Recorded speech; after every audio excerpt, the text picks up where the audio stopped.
یہ ویڈیو دیکھنے سے پہلے ویڈیو کو لائک کریں، دعا ٹی وی چینل کو سبسکرائب کریں اور بیل آئیکن پہ کلک کریں۔ شکریہ۔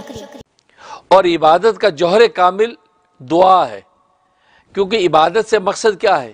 عبادت سے مقصد اللہ تبارک و تعالیٰ کے سامنے اپنے ہاتھوں کو پھیلانا، جھولی پھیلانا ہے، اپنی مرادیں مانگنا ہے، مغفرت مانگنا ہے، گویا کہ دنیا کی راحت کے سامان مانگنے ہیں، آخرت میں جنت اور راحت مانگنی ہے، تو گویا کہ اللہ تبارک و تعالیٰ سے سوال کرنا ہے، مانگنا ہے۔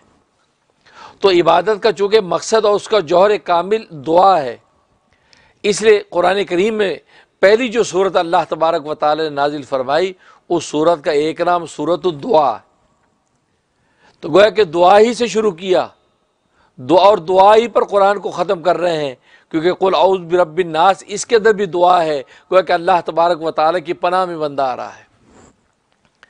تو گویا کہ دعا سے اس کلام الہی کو شروع کر رہے ہیں، اور یہ کلام الہی تمام آسمانی کلاموں کا نچوڑ اور مجموعہ ہے۔ فیہا کتب قیمہ، ساری آسمانی جتنی کتابیں ہیں سب کی سب آسمانی کتابیں اس کے اندر بند ہیں، سب کا نچوڑ و خلاصہ اس کے اندر بند ہے۔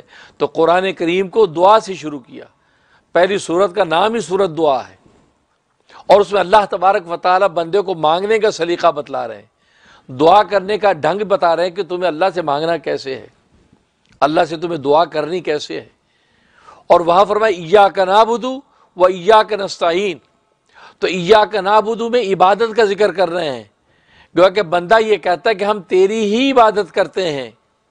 اب عبادت کرنے کے بعد کہا وہ ایاک نستعین، اور تجھ ہی سے مدد مانگتے ہیں، تو گویا کہ پہلے اپنی طرف سے عبادت کا نذرانہ پیش کیا، اس کے بعد اللہ سے کچھ مانگ لیا۔ بس یہی اللہ تبارک و تعالیٰ بتلانا چاہتے ہیں، جتنی بھی عبادتیں تم کرتے ہو ان عبادتوں کا آخر نتیجہ اور ثمرہ یہ ہے کہ اللہ سے آپ نے کچھ مانگنا ہے۔ اور وہ عبادت جب اللہ تبارک و تعالیٰ کے سامنے کی، اب اللہ تبارک و تعالیٰ کی رحمت کاملہ جوش میں آتی ہے، اور اللہ تبارک و تعالیٰ آپ کی یہ مانگی مراد عطا کر دیتے ہیں۔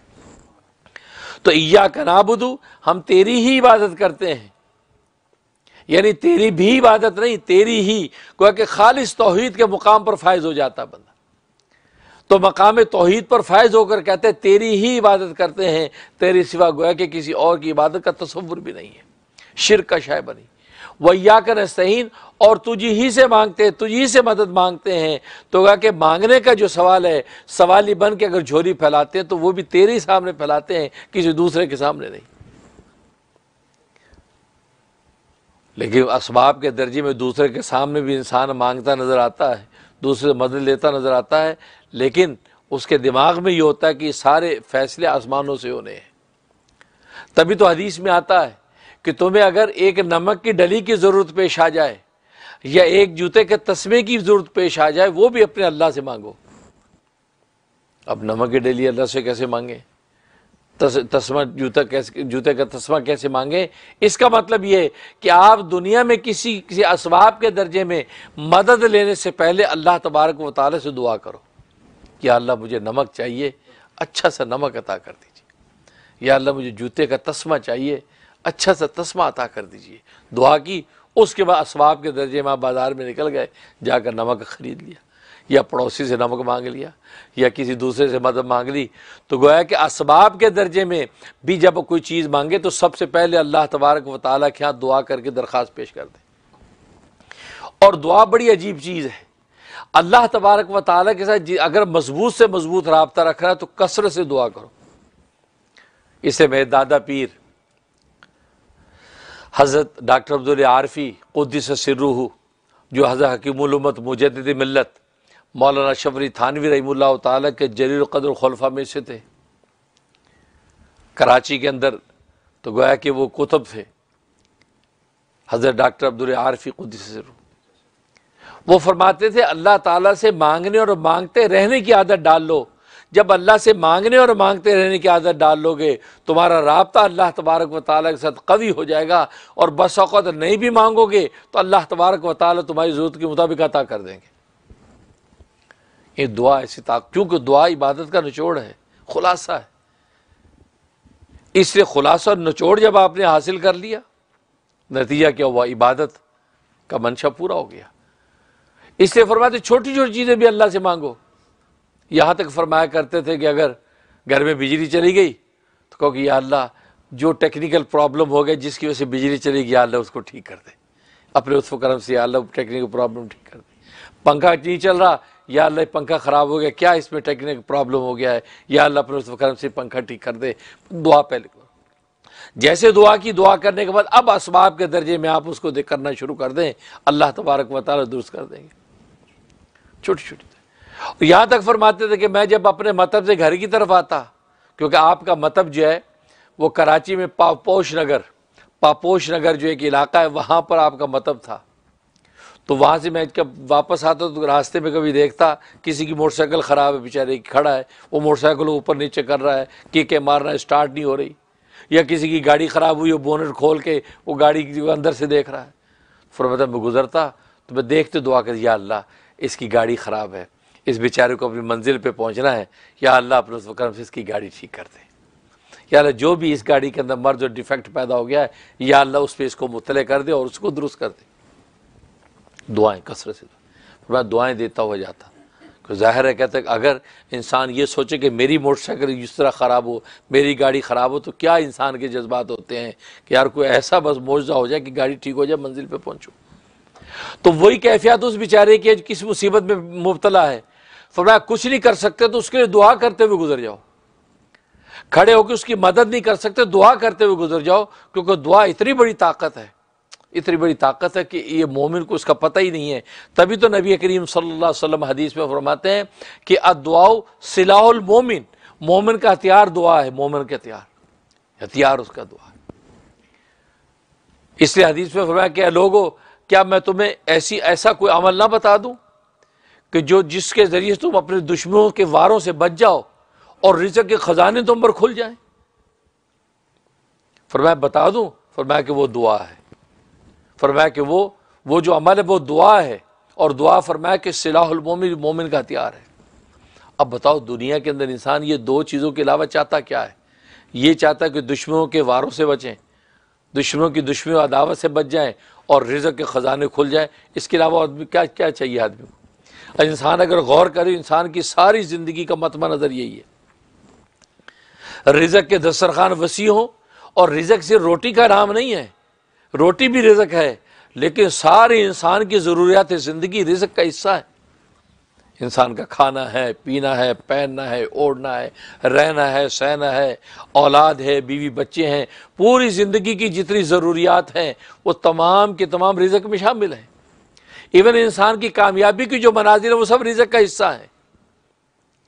تو وسیع معنی میں ہر چیز رزق کے اندر شامل ہے، اور آدمی دنیا کے اندر چاہتا کیا ہے؟ یہ تو چاہتا ہے۔ تو فرمایا کہ رزق کے خزانے کھل جائیں گے اور دشمنوں سے بچ جائیں گے، کیونکہ ظاہر ہے کہ دنیا کے اندر رزق کے ان خزانوں کا حصول، اس کے اندر کوئی رکاوٹ آتی ہے تو دشمنوں کی وجہ سے آتی ہے، کوئی حسد کی وجہ سے، کوئی جلن کی وجہ سے، کوئی کینہ بغض کی وجہ سے اس کے اندر رکاوٹ ممانع پیدا کرتے ہیں، عوارض پیدا کرتے ہیں۔ تو نتیجہ یہ ہے کہ وہ دشمنوں سے بچاؤ، یہ دعا ہے۔ فرمایا کثرت سے دعا کرو، اور ایک حدیث فرمایا کہ الدعاء العبادہ، دعا ہی تو عبادت ہے، کہ دعا کی حقیقت کیا؟ الدعاء العبادہ، دعا ہی عبادت ہے۔ گویا کہ پوری کی پوری جو عبادت ہم کر رہے ہیں، نماز پڑھ لی ہم نے پوری، اس پوری کی پوری نماز کا اصل جو مغز ہے وہ دعا ہی ہے۔ اسے ایک حدیث میں فرمایا الدعاء مخ العبادہ، کہ دعا عبادت کا مغز ہے، نچوڑ ہے۔ چنانچہ آپ نے حدیث فرمایا الدعاء العبادہ، صحابی فرماتے یہ دعا، یہ حدیث ذکر کر کے آگے آپ نے آیت پڑھی، وقال ربکم ادعونی استجب لکم، اور فرمایا تمہارے رب نے کہ مجھ سے دعا مانگو میں قبول کروں گا، مجھ سے دعائیں مانگو میں قبول کروں گا۔ اور فرمایا کہ ان الذین یستکبرون عن عبادتی سیدخلون جہنم داخرین، فرمایا کہ جو مجھ سے دعا مانگنے میں تکبر کرتے ہیں وہ اوندے منہ کل کو جہنم میں ڈالے جائیں گے۔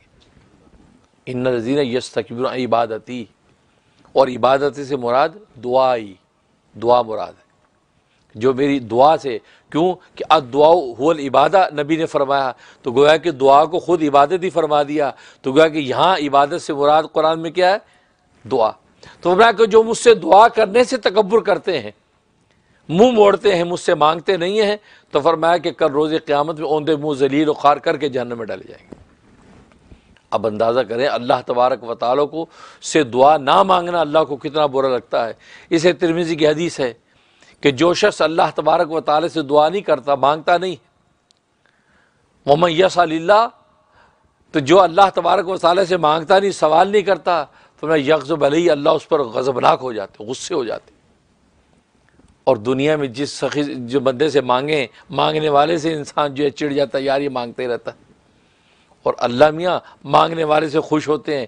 جتنا زیادہ مانگے گا اتنا قرب بڑھتا جائے گا، ادھر تعلق قلبی بڑھتا چلا جائے گا، اور جب اللہ تبارک و تعالیٰ کا قرب خاص اور تعلق قوی ہوتا چلا جائے گا تو یہی تو زندگی کا راز ہے، جو زندگی کا راز انسان کو نصیب ہو جائے گا کہ اللہ سے ایک تعلق قوی ہو گیا۔ اس لیے فرمایا کہ جو اللہ سے مانگتا نہیں، اللہ کو اس پہ بڑا غصہ آتا ہے۔ دنیا کے اندر سخیوں سے مانگے، ایک دفعہ مانگا، دو دفعہ مانگا، آخر ایک وقت میں تنگ ہی آ جاتا ہے کہ بھائی یار تیرا کام منگنا ہی رہ گیا، جدو ویکو ہاتھ چکے ہوتا تو تیرے ٹیڈ نہیں بھرے، بس کر یار۔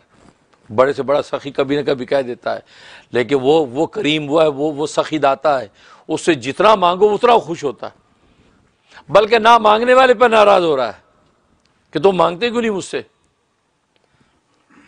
اس کا مطلب وہ جب بندہ مانگتا ہے تو اللہ تبارک و تعالیٰ کی کریمی ظاہر ہوتی ہے، اور اللہ کو یہ اچھا لگتا ہے کہ بندہ کو ایسا عمل کرے کہ میری ایک شان اور وصف ظاہر ہو، اللہ کی کریمی ظاہر ہوتی ہے۔ تبھی تو ایک حدیث میں فرمایا کہ اللہ تبارک و تعالیٰ بڑے کریم اور حیا والے ہیں، بڑے کریم اور حیا والے ہیں۔ جب بندہ اللہ کے سامنے ہاتھ پھیلاتا ہے تو اللہ تبارک و تعالیٰ کو اس بات سے حیا آ جاتی ہے کہ میں اس کے ہاتھوں کو خالی لوٹاؤں، اللہ اس کے مراد کو پوری کر دیتے، خالی ہاتھ اس کے لوٹنے نہیں دیتے، اللہ اس کی مراد پوری کر دیتے۔ تو گویا کہ دعا ایک ایسا راز ہے، اس لیے مشائخ نے لکھا ہے کہ جس کو عبادت کا لطف اور مزہ حاصل نہ ہو رہا ہو، عبادت کی حقیقت اس پہ کھل نہ رہی ہو، بس ایسی میں فارمیلٹی پوری کر رہے ہیں، لیکن عبادت کی جو اصل روح ہے مل نہیں رہی، فرمایا وہ کثرت سے دعائیں کرنا شروع کر دیں، جب بیٹھا خدا سے مانگنا شروع کر دیں، بھلے دنیا کی چیزیں مانگے کہ یا اللہ اچھی سی گاڑی دے دے، یا اللہ اچھے سے کپڑے دے دے، یا اللہ اچھا سا مکان دے دے، دنیا کی چیز اپنی ذہنی سطح کے مطلب وہی مانگتا رہے، کیونکہ بندہ تو کمزور ہے، بندہ تو انہی چیزوں کا محتاج ہے۔ وہ تو اونچے لوگوں کی باتیں ہیں جو کہتے ہیں یا اللہ بس آخرت چاہیے، بس وہ تو زہد کے اس مقام پر فائز ہوتے ہیں کہ جس کی کوئی نظیر نہیں، آخرت ہی مانگتے ہیں، لیکن بندہ تو کمزور ہے۔ عام آدمی تو زہد کے اس مقام پر فائز نہیں ہو سکتا، وہ اپنے دنیا کے اندر کھانے پینے کے وسیع دسترخوان بھی مانگتا ہے، وہ بیچارہ جو اپنی چھت اور مکان بھی مانگتا ہے، کپڑے لتے بھی مانگتا ہے، کوئی بات نہیں، وہی مانگو، لیکن جب اللہ سے بار بار یہ چیزیں مانگو گے تو اللہ تبارک و تعالیٰ آپ کے اندر عبادت کا ذوق پیدا کریں گے، کیونکہ عبادت کا جو اصل نچوڑ اور روح تو دعا ہے، اور دعا آپ نے کرنا شروع کر دی، دعا مانگنا شروع کر دی۔ تبھی ایک حدیث میں آتا ہے کہ جس پر اللہ تبارک و تعالیٰ دعا کا دروازہ کھول دیں، دعا کا دروازہ کھول دے تو بڑا خوش نصیب ہے اس پہ دعا کا دروازہ کھل جائے، اور جب اس پہ دعا کا دروازہ کھل جائے تو اللہ تبارک و تعالیٰ کی رحمتیں اس کی طرف نچھاور ہو جاتی ہیں، اور وہ اللہ سے جو چیز مانگ رہا ہے تو اللہ تبارک و تعالیٰ کو اپنی دعا اور مانگنے میں سب سے زیادہ محبوب اگر کوئی چیز ہے، فرمایا کہ وہ بندے کی عافیت ہے، بندہ اپنی عافیت مانگے۔ فرمایا کہ جس پہ دعا کا یہ دروازہ کھل جائے تو فرمایا کہ وہ اللہ سے کیا مانگے؟ عافیت مانگے۔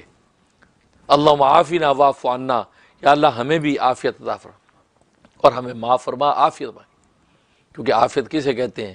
فرمایا کہ دنیوی، اخروی، ظاہری، باطنی، جسمانی، روحانی، مادی، مانوی جتنی بلیات اور آفات ہیں ان سے حفاظت اور بچاؤ کا نام عافیت ہے۔